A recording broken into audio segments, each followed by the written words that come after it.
Good morning friends, this is Anil and welcome to सनसे बनेट। दोस्तों, शिक्षा जगत की महत्वपूर्ण खबरों के साथ आज मैं फिर आपके बीच में उपस्थित हूं। दोस्तों, आइए हम लोग शुरुआत करते हैं। इससे पहले यदि आप हमारे चैनल पर नए हैं, चैनल को जरूर सब्सक्राइब कीजिए और अपने दोस्तों को भी शेयर कर दीजिए, बिकॉज शेयरिंग इज केयरिंग। दोस्तों, सबसे पहले हम लोग बात करते हैं माननीय शिक्षा मंत्री सुनील कुमार के बयान से। दोस्तों, तो जैसा कि मैंने कल के वीडियो में आपको बताया था कि जो ट्रांसफर पॉलिसी है दोस्तों वो बन गई है और शिक्षा मंत्री ने अनुमोदन भी कर दिया है। हालांकि कई लोगों का कमेंट आया कि आखिर ऐसा कोई लेटर आया नहीं है, ट्रांसफर पॉलिसी अभी तक पब्लिक डोमेन में आई नहीं है, तो आप ये बात कैसे कह सकते हैं दोस्तों। और कल माननीय शिक्षा मंत्री सुनील सर का बयान आया दोस्तों। उन्होंने साफ साफ कहा कि जो ट्रांसफर पॉलिसी की नीति है वो बन गई है। शिक्षा मंत्री ने अनुमोदन कर दिया है, मतलब उन्होंने कहा कि हमने इसे अनुमोदन कर दिया है, पब्लिक डोमेन में आ जाएगा। साफ साफ उनका कहना है कि बहुत जल्द वो पब्लिक डोमेन में आ जाएगा। सभी शिक्षक शिक्षिकाओं को मौका मिलेगा दोस्तों ट्रांसफर का। सभी को जिन्हें भी ट्रांसफर चाहिए होगा वो लोग अपना आवेदन शिक्षा विभाग को देंगे।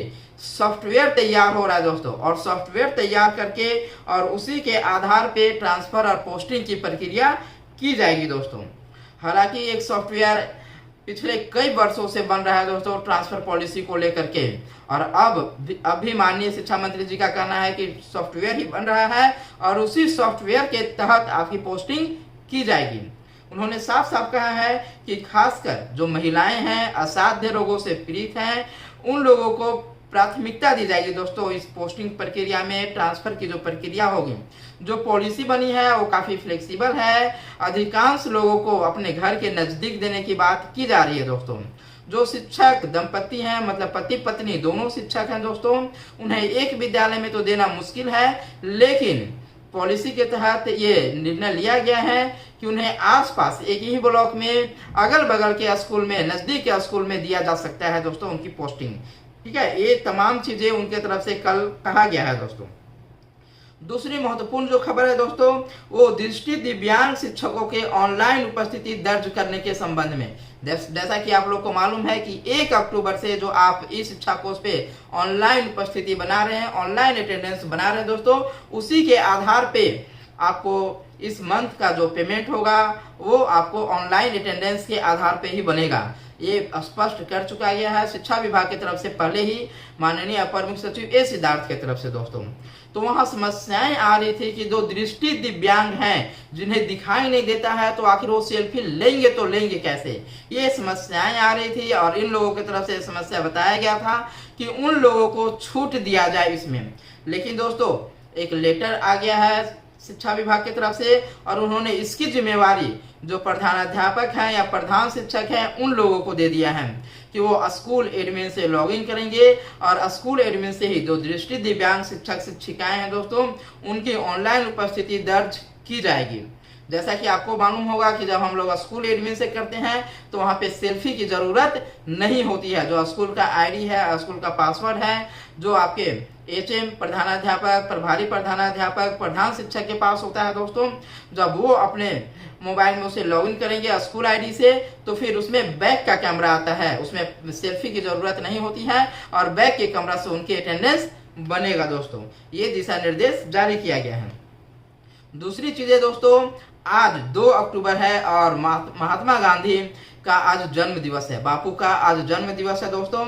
और आज के दिन सभी चीजें बंद हैं पूरे इंडिया में, पूरे भारत में दोस्तों।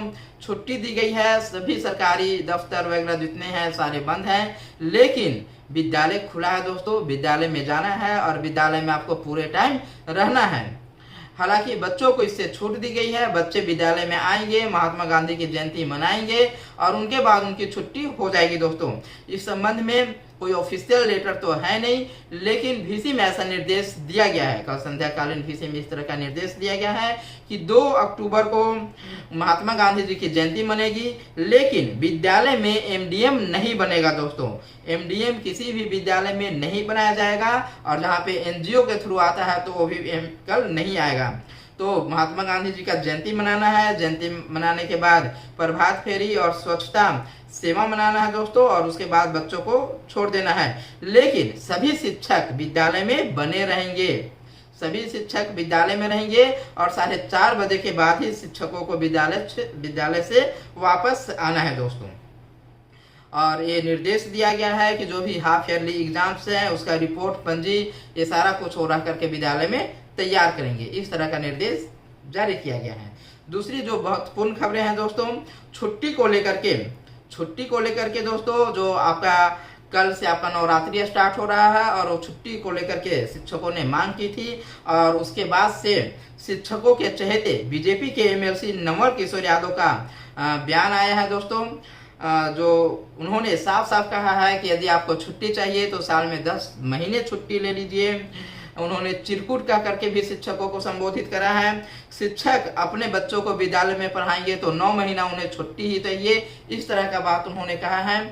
तो जितने भी जनप्रतिनिधि हैं आखिर वो अपने बच्चों को विद्यालय में क्यों नहीं पढ़ाते हैं, वो अपने बच्चों को विदेश में क्यों भेज देते हैं और बार बार जो ठिकरा होता है वो शिक्षकों के ऊपर ही क्यों फोड़ा जाता है, ये एक प्रश्न है जिसका आंसर आप बखूबी दे सकते हैं, आप जानते होंगे और इसके बारे में ज़्यादा कुछ बोल नहीं सकता हूँ। अगली जो बड़ी खबर है दोस्तों वो है आपका सक्षमता परीक्षा को लेकर के। जो सक्षमता परीक्षा जो हुई थी फर्स्ट और उसमें सबका काउंसलिंग भी हो गया था। जो डाउटफुल कैंडिडेट्स थे लगभग 37,000, जिसमें से कुछ लोग उपस्थित हुए थे, कुछ लोग उपस्थित नहीं हो पाए थे। तो ये 37,000 जो है इन लोगों का फिर से शेड्यूल जारी किया जा रहा है दोस्तों। शेड्यूल सबसे पहले आपको गोपालगंज जिला की तरफ से जारी कर दिया गया है कि कब ये डाउटफुल जो टीचर्स हैं उन लोगों की काउंसलिंग की जाएगी दोस्तों, ठीक है ना। और एक और खबर है दोस्तों, जो नियोजित टीचर्स हैं उन लोगों का दिसंबर तक का वेतन जारी कर दिया गया है। एसएससी के अंतर्गत जो भी शिक्षक हैं उनका दिसंबर तक का अलॉटमेंट जारी कर दिया गया है दोस्तों। तो इसी से ये थोड़ी सी डाउट यहाँ पे लग रहा है कि यदि सरकार को अक्टूबर और नवंबर में पोस्टिंग करनी थी तो फिर ये दिसंबर तक का अलॉटमेंट जारी कर दिया गया है कि मतलब जो नियोजित टीचर्स हैं उनको एज ए नियोजित टीचर्स उन लोगों को पेमेंट जो है वो दिसंबर तक का दिया जाएगा। इस तरह का एसएससी की तरफ से अलॉटमेंट जारी हो गया है, इतना अरब रुपया जारी कर दिया गया है। तो कहीं ना कहीं इससे ये बात क्लियर होती है दोस्तों कि जब अलॉटमेंट जारी कर दिया गया है तो शायद सरकार की प्लानिंग दिसंबर तक आपको इसी तरह से काउंसलिंग करवाते रहना है, पोस्टिंग में शायद समय लग सकता है। और जैसा कि माननीय शिक्षा मंत्री जी ने कहा है कि सॉफ्टवेयर तैयार हो रहा है और सॉफ्टवेयर तैयार हो रहा है और उसी के अनुसार आपकी पोस्टिंग की जाएगी दोस्तों। तो बिल्कुल इसमें समय लग सकता है क्योंकि जो सॉफ्टवेयर है दोस्तों पिछले 3-4 सालों से अभी तक तैयार हो रहा है। अब देखते हैं वो कब तक सॉफ्टवेयर आ जाएगा, लॉन्च हो जाएगा और शिक्षकों की ट्रांसफर पॉलिसी हो जाएगी। जो बीपीएससी वाले शिक्षक हैं उनकी ट्रांसफर की बातें चल रही है, जो सक्षमता पास किए हैं नियोजित शिक्षक उन लोगों की पोस्टिंग की बात की जा रही है दोस्तों। तो देखते हैं ये कब तक लागू हो पाएगा और इसका फायदा शिक्षकों को मिल पाएगा। हालांकि शिक्षक बेसब्री से इंतजार कर रहे हैं पिछले कई वर्षों से और जो भी सक्षमता भी पास किए हैं वो जल्द से जल्द चाहते हैं कि